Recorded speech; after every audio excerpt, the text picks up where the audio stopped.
हरे कृष्णा। अपनी पिछली वीडियो में मैंने आपको एक बड़ी सुंदर कथा सुनाई थी ऋषि मार्कंडेय की।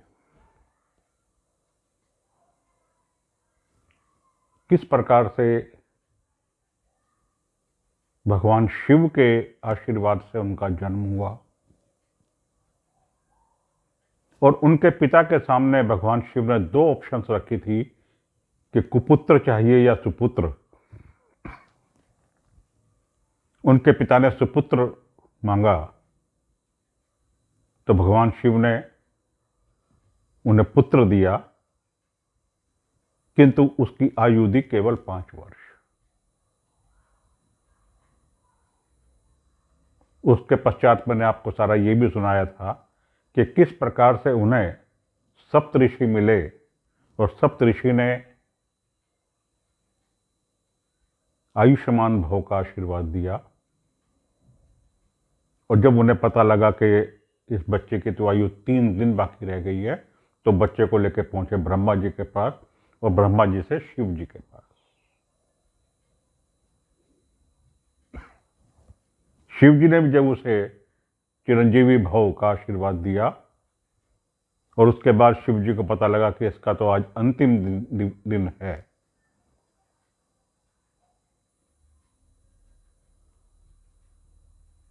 तो शिव जी ने किस प्रकार से उस बच्चे को आयु प्रदान की, यह सारा मैंने आपको सुनाया था। शिव जी ने उस बच्चे को इतनी आयु प्रदान की कि वो एक प्रकार से अमर हो गए।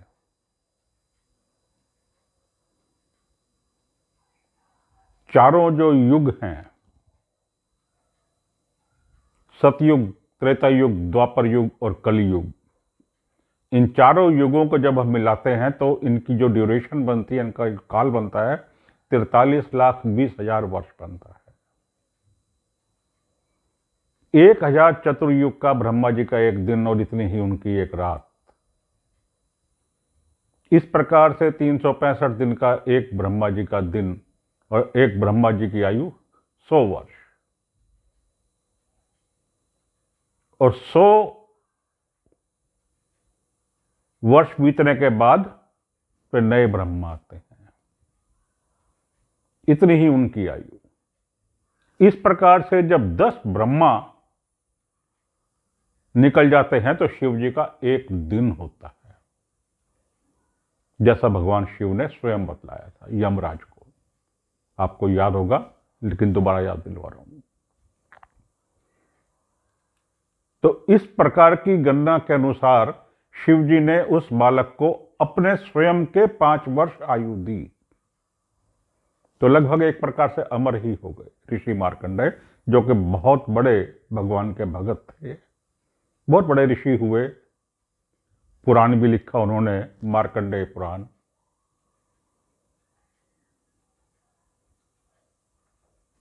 ऋषि मार्कंडेय के विषय में भागवतम में भी कथा आती है, बड़ी सुंदर कथा आती है भागवतम में, भागवत पुराण में। भागवत पुराण के कैंटो 12, स्कंध 12 के चैप्टर 8 और 9,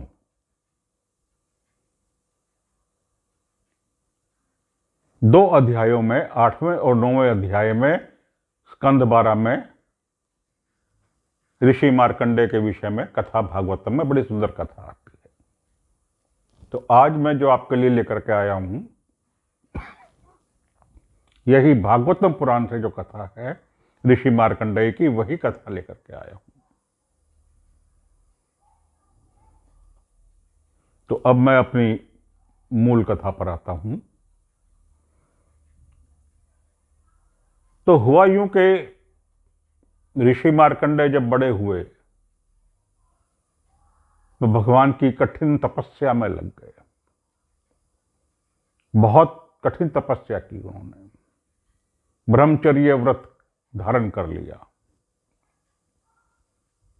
केवल भिक्षा पर ही अपना जीवन निर्वाह करते थे। सुबह शाम दोनों समय जाते थे और भिक्षा लेकर के आते थे, और जो कुछ भी भिक्षा में मिलता था वो ला करके अपने गुरु के सामने उनके चरणों में रख देते थे। कुछ नहीं बोलते थे, केवल मात्र अपने गुरु के सामने उनके चरणों में रख देते थे। अगर गुरु उन्हें वो भिक्षा ग्रहण करने के लिए, खाने के लिए कहते थे तो खा लेते थे, और यदि गुरु नहीं कहते थे तो नहीं खाते थे, उपवास करते थे, व्रत करते थे।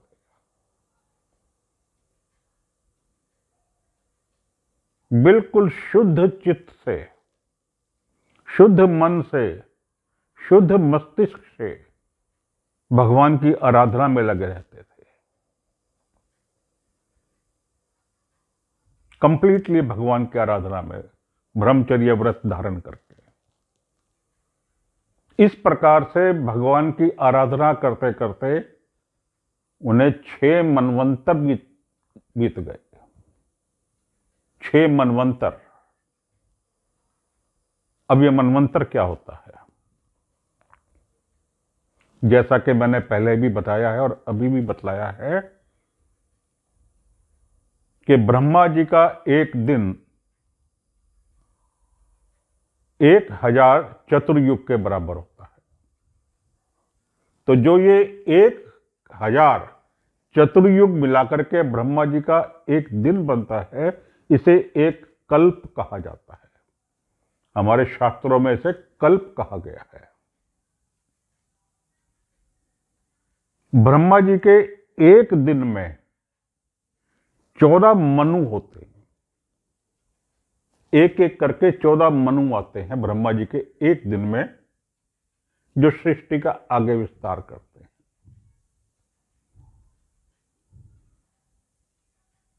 तो इस प्रकार से जो ये 1000 चतुर्युग हैं, इन्हें जब हम 14 हिस्सों में बांटते हैं, जो कि एक एक मनु का काल हुआ, तो ये लगभग 71.42 71.42 चतुर्युग बनता है। इसे मनवंतर कहा जाता है। जो 1000 चतुर्युग को हमने 14 में डिवाइड किया, 14 में बांटा, तो वो लगभग 71.42 आया। तो ये जो 71.42 है, इसे ही मनवंतर कहा जाता है। हमारे शास्त्रों में इसे मनवंतर कहा गया है। तो ऋषि मार्कंडेय ने 6 मनवंतर तक लगातार भगवान की उपासना की। जब 7वां मनवंतर शुरू हुआ तो क्या हुआ?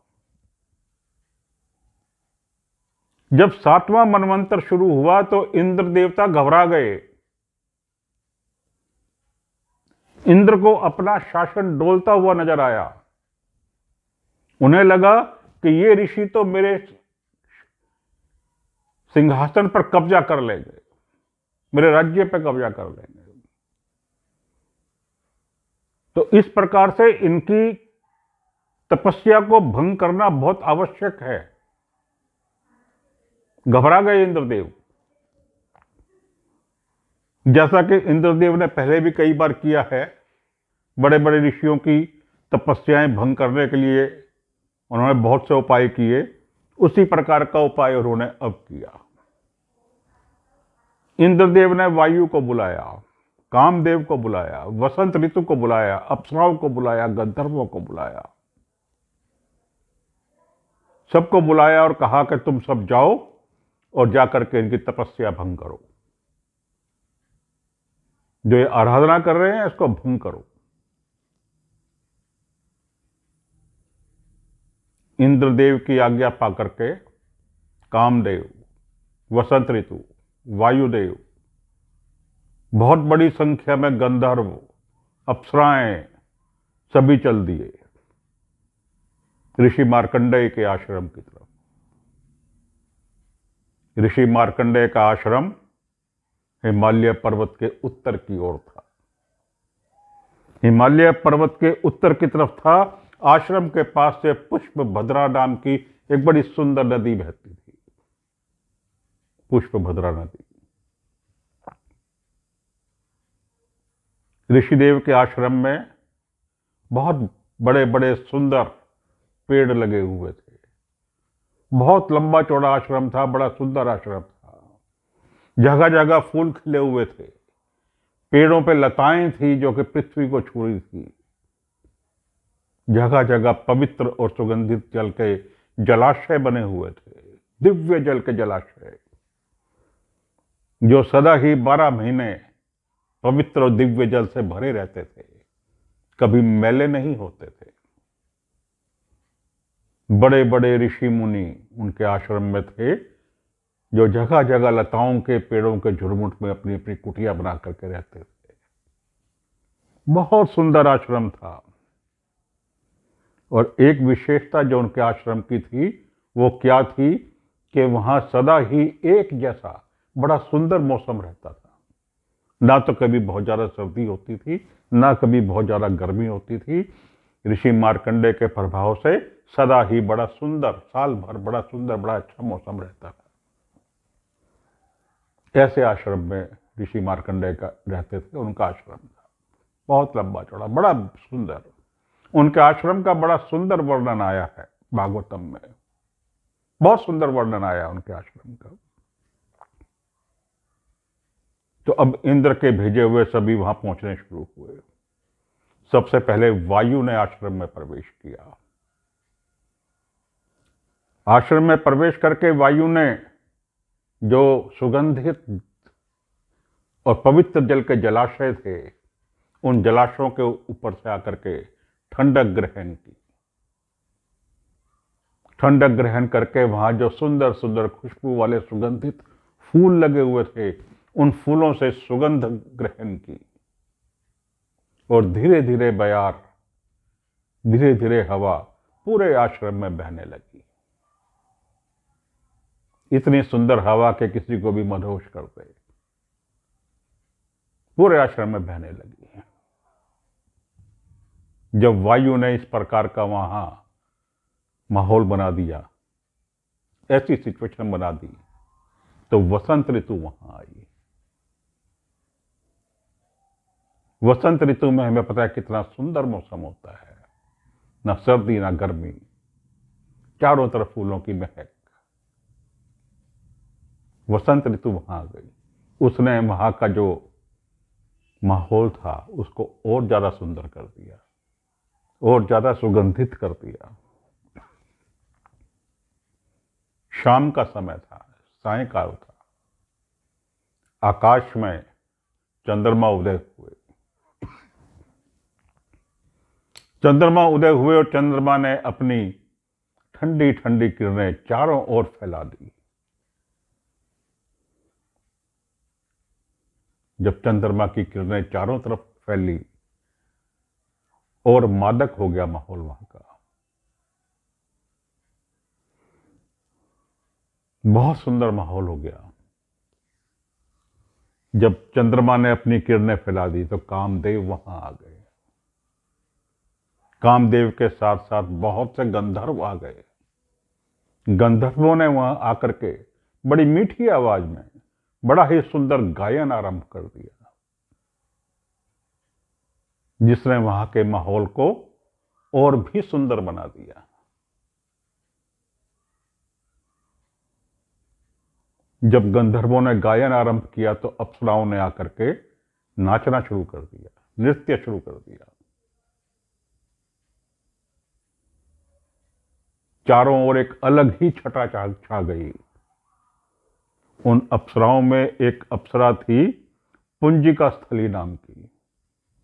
पुंजिका स्थली बहुत सुंदर अप्सरा थी, बहुत ही सुंदर अप्सरा थी पुंजिका स्थली। उसने एक गेंद लेकर के वहां गेंद के साथ खेलना शुरू कर दिया, ऋषि के सामने जहां ऋषि बैठे हुए थे। ऋषि मार्कंडेय तो अपने ध्यान में मग्न बैठे हुए थे। उन्होंने किसी की ओर कोई ध्यान नहीं दिया, अपने ध्यान में बैठे रहे।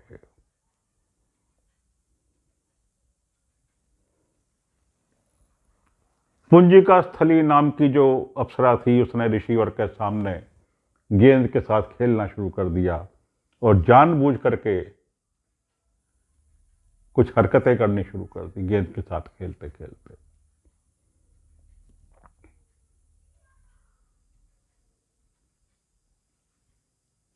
जब वो गेंद से खेल रही थी तो खेलते खेलते उसने अपनी साड़ी का पल्ला एक तरफ कर दिया। ज्यों ही उसकी साड़ी का पल्ला हटा, वायुदेव ने उसकी पूरी साड़ी को हटा दिया। जो झीली सी साड़ी उसके शरीर पर थी उसे हटा दिया। कामदेव ने देखा कि हां, अब सही समय है, अब सही समय है। चारों ओर वसंत ऋतु छा गई है, खुशबू छा गई है, चांदनी छाई हुई है, गंधर्वों का बड़ा सुंदर गायन चल रहा है, अप्सराएं नृत्य कर रही हैं। और साड़ी उतरने के पश्चात पुंजिका स्थली वहां अटखेलियां कर रही है। तुरंत अपना बाण चढ़ाया कामदेव ने अपने धनुष पर। कामदेव ने अपने धनुष पर अपना बाण चढ़ाया और चढ़ा करके ज्यों ही वो उस बाण को ऋषि मार्कंडे की ओर चलाने लगे, तुरंत ऋषि देव ने आंखें खोल ली। ऋषिदेव के आंखें खोलते ही साथ स्तंभित हो गया कामदेव। उसके हाथों ने काम नहीं किया, बाण चला नहीं सका। और ऋषिदेव के देखने के कारण, उनके जो अंदर की जो क्रोध था, उसकी गर्मी के कारण वो सब लोग जलने लगे। उन्हें ऐसे लगा जैसे हम लोग जल रहे हैं। वायुदेव, वसंत, कामदेव, गंधर्व, अप्सराएं, सबको लगा कि हम जल रहे हैं। तुरंत भाग गए वहां से सब लोग, तुरंत वहां से भाग गए। जिस कार्य के लिए आए थे वो कार्य संपन्न ना कर सके, ऋषिदेव पे उनका कोई प्रभाव नहीं हुआ। ऐसे थे ऋषि मार्कंडेय। इतने सब मिलकर के भी कामदेव, वायुदेव, वसंत ऋतु, गंधर्व, चंद्रमा, अप्सराएं, सब मिलकर के भी उनके ध्यान को भंग नहीं कर सके, उनकी तपस्या को भंग नहीं कर सके। भाग गए सब लोग वहां से। ऋषि मार्कंड ने दोबारा अपनी आंखें बंद की और अपने ध्यान में लीन हो गए। और इसी प्रकार से ऋषि मार्कंडेय भगवान की वंदना करते रहे, उपासना करते रहे। भगवान स्वयं बड़े प्रसन्न हुए, ऋषि मार्कंडेय की उपासना से बड़े प्रसन्न हुए। प्रसन्न होकर के एक दिन भगवान स्वयं नर और नारायण के रूप में वहां आए दर्शन देने के लिए ऋषिवर को। नर और नारायण के रूप में। नारायण तो भगवान स्वयं हैं, नर उनके विस्तृत रूप हैं, जिन्हें भगवान अपने मित्र की तरह मानते हैं। दोनों मित्र रूप से रहते हैं।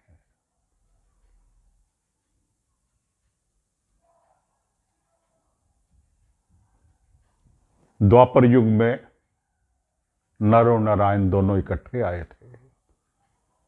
भगवान श्री कृष्ण नारायण और अर्जुन नर का अवतार थे।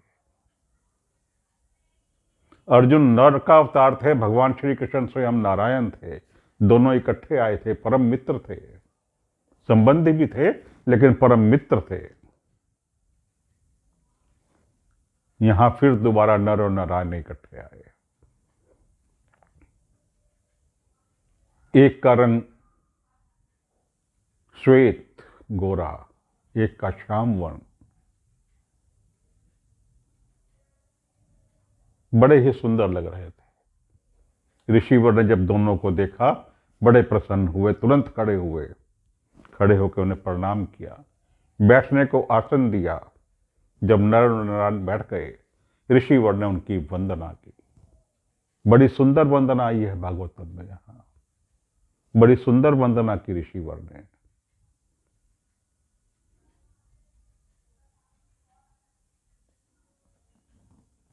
नारायण ने पूछा कि ऋषिवर, हम आपसे बहुत प्रसन्न हैं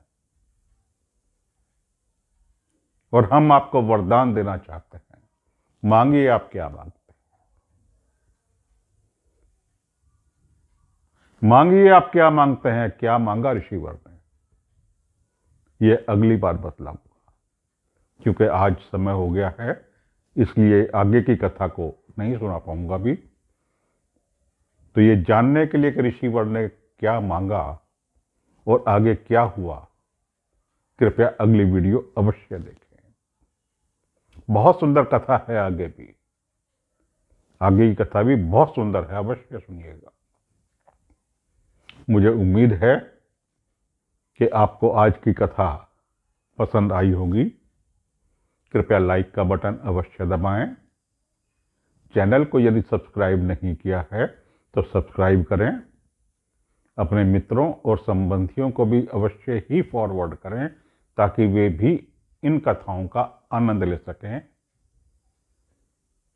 और हमारी जो धार्मिक पुस्तकें हैं, ग्रंथ हैं, उनके विषय में जान सकें। हरे कृष्णा।